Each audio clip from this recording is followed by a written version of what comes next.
سلام على عباد الذين اصطفى أما بعد أعوذ بالله من الشيطان الرجيم بسم الله الرحمن الرحيم ومن يعمل سوءا أو يظلم نفسه ثم يستغفر الله يجد الله غفورا رحيما صدق الله مولانا العظيم.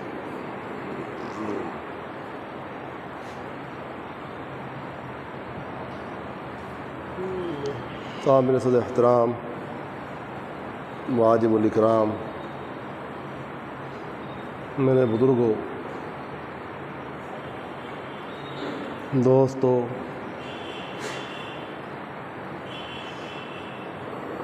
اللہ تعالی جل شانہ وعم نوالہ فرماتے ہیں کہ جو شخص کے کوئی برائی کا کام کر بیٹھے یا اپنے اوپر کوئی ظلم کرے گناہ کر کے، پھر وہ اللہ سے استغفار کرے، اپنے گناہوں کی معافی چاہے، تو وہ اللہ پاک کو معاف کرنے والا اور پیار کرنے والا پائے گا.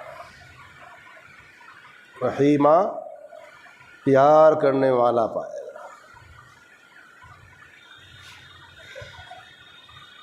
اس آیت مقدسہ میں انسانوں کے حالات،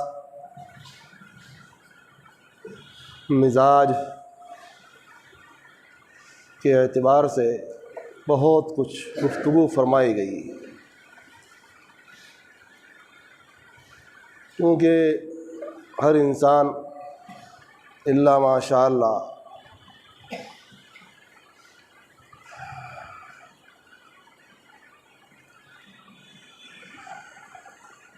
ایسا ہوگا جس سے کہ گناہ صادر نہ ہوتے ہوں.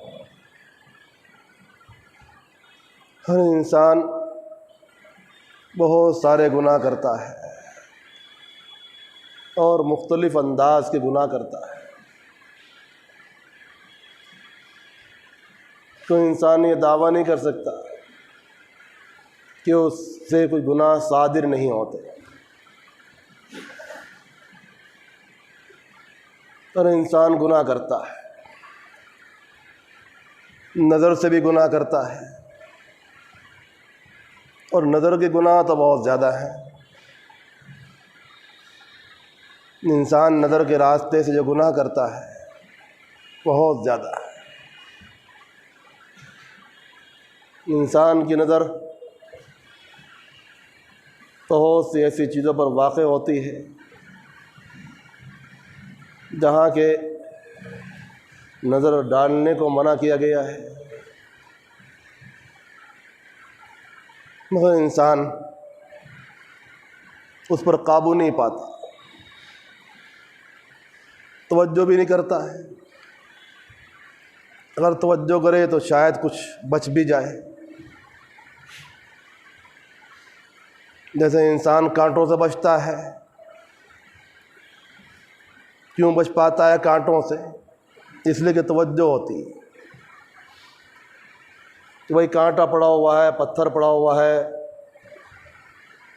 اس میں پاؤں الجھ جائے گا تو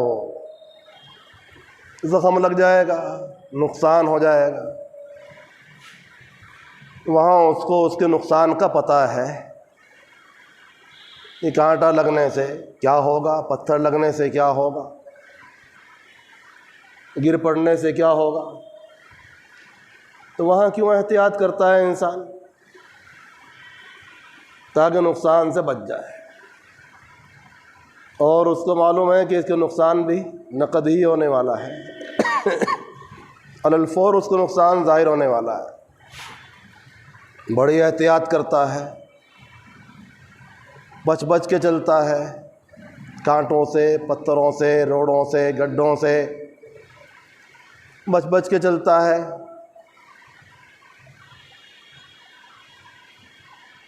اگر تقدیر میں ہی لکھا ہوا ہے احتیاط کرنے کے باوجود تو پھر تو وہ چیز اس کو پہنچ کر رہنے والی ہے۔ تقدیر کا لکھا ہوا نہیں ٹلتا، وہاں تو وہ چیز اس کو پہنچ کر رہے گی، وہ تکلیف۔ اگر ایمان والا ہے تو کہے گا کہ یہ تکلیف اللہ کی طرف سے آئی، کل من عند اللہ تعالی، اللہ کی طرف سے آئی ہے تو صبر کرے گا۔ ایمان والوں کو تکلیف پر جلدی صبر آ جاتا ہے، وہ کہتے ہیں کہ کل من عند اللہ، ہر چیز اللہ کی طرف سے ہے، خیر بھی اللہ کی طرف سے ہے، شر بھی اللہ کی طرف سے ہے، خوشی بھی اللہ کی طرف سے ہے اور غمی بھی اللہ کی طرف سے ہے۔ کل من عند اللہ تعالی، قل لن یصیبنا الا ما كتب اللہ لنا وہ مولانا وعلی اللہ توکلنا، اللہ کی ذات پر ہی ہم بھروسہ کرتے ہیں اور اللہ کی ذات پر ہی ایمان والوں کو بھروسہ کرنا چاہیے۔ ہمارا بھروسہ کتنا ہے اللہ پر؟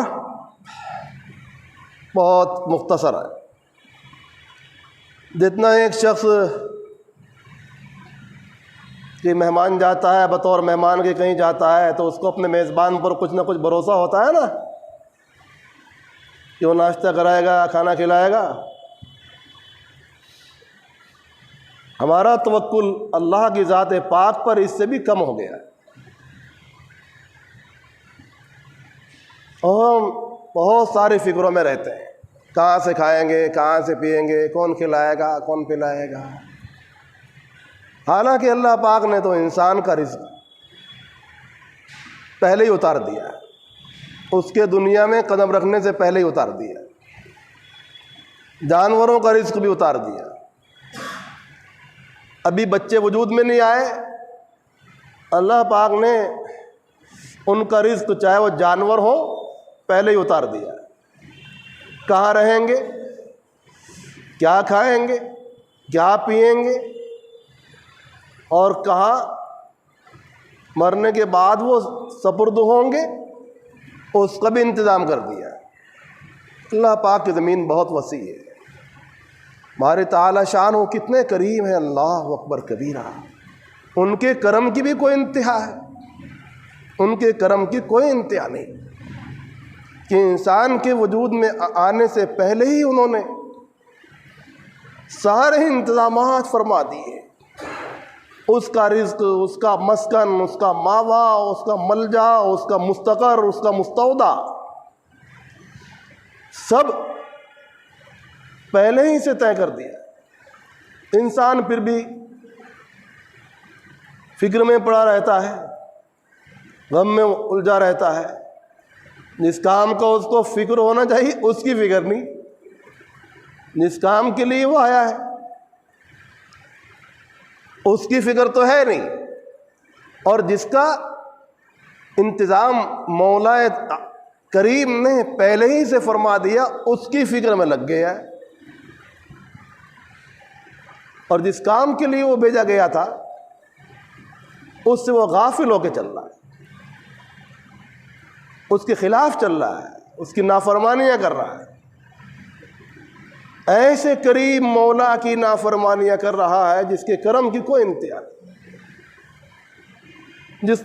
جس نے دیکھنے کی خزانے دیے، بولنے کی صلاحیتیں دیں، چلنے کی طاقتیں دیں، اور ایسی ایسی نعمتیں دی انسان کو، اور انسان کو بے شمار نعمتوں سے نوازا اور بے شمار عزتوں سے نوازا۔ وَلَقَدْ كَرَّمْنَا بَنِي آدَمَ وَحَمَلْنَاهُمْ فِي الْبَرِّ وَالْبَحْرِ، اور اس کو اعزاز بخشا، اس کو مکرم بنا دیا، بر اور بحر کی سیر کرا دی، تمام کائنات پر اس کو فضیلت بخشی۔ انسان کو شرافت بخشی، اشرف المخلوقات بنایا۔ ایسے کریم مولا کی نافرمانی کرتے ہوئے انسان کو حیا بھی نہیں آتی کہ وہ کریم مولا ہر وقت دیکھ بھی رہا ہے۔ جہاں بھی انسان ہوتا ہے کیا اللہ کی نظر سے دور ہو سکتا ہے؟ اللہ کی نظر سے دور ہو ہی نہیں سکتا۔ انسان یا مخلوقات کا ایک ذرہ بھی اللہ پاک کی نظر سے پوشیدہ نہیں۔ مخلوقات کا ایک ذرہ، ایک حبہ اللہ پاک کی نظر سے پوشیدہ نہیں ہے۔ انسان کیسے پوشیدہ رہ سکتا ہے؟ سب کچھ اس کے سامنے ہے۔ فَإِنَّكَ بِأَعْيُنِنَا، تم کہیں بھی ہو ہمارے سامنے ہو، کیا کر رہے ہو ہمیں سب پتہ ہے۔ کرامن کاتبین تم پر مقرر ہے، تمہاری ہر بات لکھ رہے ہیں۔ ہم نے چھوڑ دی ہے تمہاری باتوں کو نوٹ کرنے کے لیے، جو کچھ تم کر رہے ہو سب نوٹ ہو رہا ہے، تمہارے سامنے آنے والا ہے، تمہارے سامنے آنے والا ہے کہ تم نے کیا کیا تھا۔ اچھا کیا وہ بھی سامنے آیا، وَمَن يَعْمَلْ مِثْقَالَ ذَرَّةٍ خَيْرًا يَرَهُ، نے خیر کیا تو اس کو دیکھے گا، وَمَن يَعْمَلْ مِثْقَالَ ذَرَّةٍ شَرًّا يَرَهُ، اور اس نے ایک ذرے کے برابر برائی کی تھی تو وہ بھی اس کو دیکھے گا۔ سب کچھ سامنے آئے گا، انسان کے سامنے سب کچھ آ جائے گا۔ اچھا، کوئی بات وہاں چھپا نہیں سکے گا۔ ایسے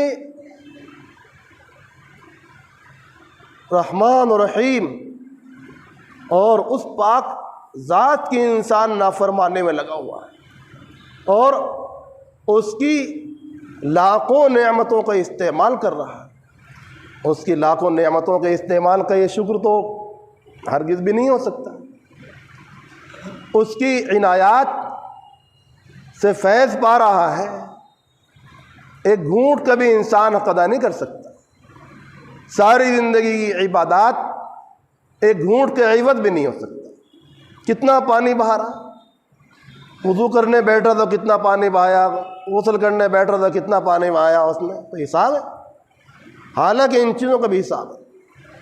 آپ نے وضو میں کتنا پانی استعمال کیا، آقا نامدار رسول اللہ صلی اللہ علیہ وآلہ وسلم کتنا پانی استعمال فرماتے تھے، حساب سے پانی استعمال فرماتے تھے۔ وضو میں، غسل میں انتہائی احتیاط کے ساتھ پانی استعمال فرماتے تھے، اسی کی تلقین فرماتے تھے۔ اور خاص طور پر مدارس کا مال ہو، مساجد کا مال ہو، انسان مسجد میں جائے تو ضرورت کے مطابق پنکھا چلائے، یعنی سارے پنکھے کھول کے بیٹھ گیا، اور جب چلا تو بند کرنے کی توفیق نہیں، کھلا ہی چھوڑ دیا۔ کیا انسان اپنے گھروں کے اندر بھی ایسے کرتا؟ اپنے گھروں میں تو آدمی احتیاط برتتا ہے، اور اللہ کے گھروں میں، مساجد مدارس تو اللہ کے گھر ہیں، اور وہاں احتیاط نہیں کرتا ہے۔ یہ بے احتیاطی، بے فکری کا نتیجہ، غفلت کا نتیجہ اور بے خوفی کا نتیجہ کہ اس کو ان نعمتوں کی قدر نہیں، احساس نہیں، اپنی غفلتوں کے اندر ڈوبا ہوا ہے۔ انسان اپنی لائف میں کتنے گناہ کر رہا ہے، کتنی برائیاں کر رہا ہے، کتنے جرائم کر رہا ہے، نظروں کے راستے سے، ہاتھوں کے ذریعے سے، پاؤں کے ذریعے سے نظر کا غلط استعمال کتنا کیا، زبان کا استعمال کتنا اس نے برا کیا ہے، اچھا کیا ہے، اس کی میزان لگائے۔ زبان اللہ نے دی تھی، اپنے ذکر کے واسطے زبان دی، تلاوت کے لیے زبان دی، استغفار کے لیے زبان دی۔ اللہ نے زبان بکواس کے لیے نہیں، بکواس کی جا رہا ہے، فالتو بولنے جا رہا ہے، فالتو بولنے کے لیے زبان نہیں دی اللہ نے۔ اللہ پاک نے یہ زبان اپنے ذکر کے لیے دی اور تلاوت کے لیے دی، اچھے اعمال کے لیے دی، ورنہ یہی زبان کہ گناہ جب سامنے آئیں گے، اتنے گناہ، یہ کیا ہے؟ یہ زبان کے غلط استعمال کے گناہ ہیں، یہ نظر کے غلط استعمال کے گناہ ہیں، یہ زبان کے غلط استعمال کے گناہ ہیں، یہ ہاتھوں کے غلط استعمال کے گناہ ہیں، یہ پاؤں کے غلط استعمال کے گناہ ہیں۔ یہ کسی کے خلاف سازشیں کی تھی، اس کے فکر کو اور عقل کو غلط استعمال کیا تھا، اس کے گناہ ہیں۔ کس کس قسم کی تو نے برائیاں کی تھی؟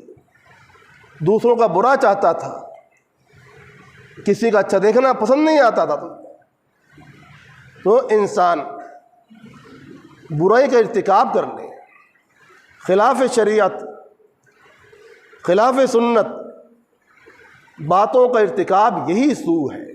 سو کیا ہے؟ خلاف شریعت اور خلاف سنت باتیں وہ سو میں داخل ہیں۔ اگر زیادہ بڑی ہیں تو وہ تو معصیت میں آتی ہیں، معصیت اعلیٰ درجہ ہے، پھر معصیت سے نیچے کے درجات ہیں، خطیہ ہے، سو ہے۔ تو جو انسان خلاف شریعت باتیں کر رہا ہے، خلاف شریعت اپنے ہاتھ کو، پاؤں کو، زبان کو استعمال کر رہا ہے، وہ سب سیئات ہے، وہ سب معاصی ہے، اور جس میں زیادہ وعید سخت آ گئی تو معصیت میں آ گئی، گناہ کبیرہ ہو گیا۔ معلوم ہو رہا ہے کہ گناہ کبیرہ اتنے کیے، اتنے گناہ کبیرہ میں ملوث ہو گیا انسان، اور توبہ کی فکر نہیں، اور اپنے آپ کو ہلاک کر ڈالا اس نے، شیطان کی اتباع کر کے، نفس کی خواہشات پر چل کر اپنے آپ کو ہلاک کر ڈالا۔ وہ سمجھ رہا تھا کہ میرا دشمن تو فلاں ہے، فلاں ہے، فلاں ہے، فلاں، حالانکہ دشمن تو سب سے بڑا اس کے پہلو کے اندر بیٹھا ہوا ہے، ان اعداء عدوک بین جنبیک، اس کے اندر بیٹھا ہوا ہے۔ سب سے بڑا دشمن تو اس کے ساتھ ہے، شیطان۔ سب سے بڑا دشمن تو اس کا نفس ہے۔ نفس تو اتنا خطرناک دشمن ہے کہ شیطان کو ہلاک کرنے والا بھی اس کا نفس ہی تھا، وہ تو شیطان سے زیادہ خطرناک ہے۔ بڑے بڑے دشمنوں کو پال رہا ہے اور خوش ہو رہا ہے، فلاں کی دشمنی پر تو خیال کر رہا ہے کہ اس کو کیسے زیر کروں، اس کو کیسے ہلاک کروں، اور جو سب سے بڑے دشمن اس کے ساتھ لگے ہوئے ہیں ان سے بچنے کی فکر ہے نہیں۔ اللہ پاک کو نفس کے ساتھ کشتی کرنا سب سے زیادہ پسند ہے، کیونکہ نفس اللہ کا سب سے بڑا دشمن ہے، اور اس نے اللہ کی دشمنی کی قسم کھائی ہے، تو جو اس کے ساتھ کشتی کرے گا اللہ پاک کو وہ بندہ نہایت پسندیدہ ہوگا، کہ یہ بندہ اپنے نفس کے ساتھ لڑ رہا ہے، اپنے نفس کے ساتھ کشتی کر رہا ہے۔ اب نفس کہہ رہا ہے کہ جماعت میں نہ جاؤ، مسجد میں جا کے کیا کرو گے، ذکر اللہ کے اندر کیا کرو گے، یہی کر لو نا، یہاں بھی تو کرنا ہے، وہاں بھی کرنا ہے۔ نفس اس کو تعلیم سے روک رہا ہے، انسان کا نفس تعلیم سے روکتا ہے، اچھے مجلس میں جانے سے روکتا ہے، اور بری جگہ جانے کے لیے بہت شوق رکھتا ہے، بری جگہ جانے کے لیے، برے دوستوں کے ساتھ جانے کے لیے بڑا شوق رکھتا ہے، وہاں جا رہا ہے۔ نفس انسان کو برائی کا حکم کرتا ہے، ان النفس لامارہ بالسوء، بار بار اسی کا حکم کرتا ہے، اسی کا۔ اگر آپ نے اس کو اچھے کام کے اندر مشغول نہیں کیا تو وہ آپ کو برے کام میں ضرور مشغول کر دے گا، اور وہ پھر برے کام میں مشغول کرے گا، اچھے کام میں تو وہ مصروف کرے گا نہیں۔ وہ آپ کو ذکر اللہ کے لیے تھوڑے کہے گا، ہٹائے گا، جو جا رہا ہوگا اس کو ہٹا دے گا، شک پیدا کر دے گا۔ خیر کی جگہوں سے ہٹانے کے لیے اس کے پاس بہت راستے ہیں، بہت طریقے ہیں، اور بہت کچھ ہے۔ انسان کو نماز سے ہٹا دے گا، تلاوت سے ہٹا دے گا، اللہ کے ذکر سے ہٹا دے گا، کار خیر کرنے سے ہٹا دے گا۔ تو خوش قسمت ہے وہ انسان جو حقیقی دشمن سے کشتی کر رہا ہو اور اس سے لڑ رہا ہو۔ تو جو انسان برائی کا ارتکاب کر بیٹھے اور اپنے آپ کو گناہ کر کے، اپنے اوپر ظلم کا مطلب یہ ہے کہ اپنے آپ کو گناہ کر کے ظلم کیا، اس نے اپنے آپ پر ظلم کیا، یعنی گناہ کر کے اپنے آپ پر ظلم کیا، فرائض کو چھوڑ کر ظلم کیا، واجبات کو چھوڑ کر ظلم کیا، سنتوں کو چھوڑ کر ظلم کیا، مستحبات کو چھوڑ کر ظلم کیا۔ ظلم کے بھی درجات ہیں، الظلم ظلمات یوم القیامہ۔ تو یہ ہے ظلم کے انداز اور ظلم کے طریقے۔ تقریباً ہم سب اسی میں گرفتار ہیں، کوئی اس سے مستثنی نہیں۔ پھر اس کا علاج کیا ہے؟ تو اللہ پاک نے اس کا علاج بتا دیا کہ مایوس ہونے کی ضرورت نہیں۔ وَمَن يَعْمَلْ سُوءًا أَوْ يَظْلِمْ نَفْسَهُ ثُمَّ يَسْتَغْفِرِ اللَّهَ، وہ اللہ سے استغفار کرے، توبہ کرے۔ جب وہ توبہ کرے گا اور اللہ سے استغفار کرے گا تو یجد اللہ غفور الرحیم، تو اللہ پاک کو معاف کرنے والا پائے گا، بہت معاف کرنے والا ہے باری تعالی شان، اور رحیم بھی ہے، پیار کرنے والے بھی ہیں، معاف بھی کرتے ہیں، پیار بھی کرتے ہیں۔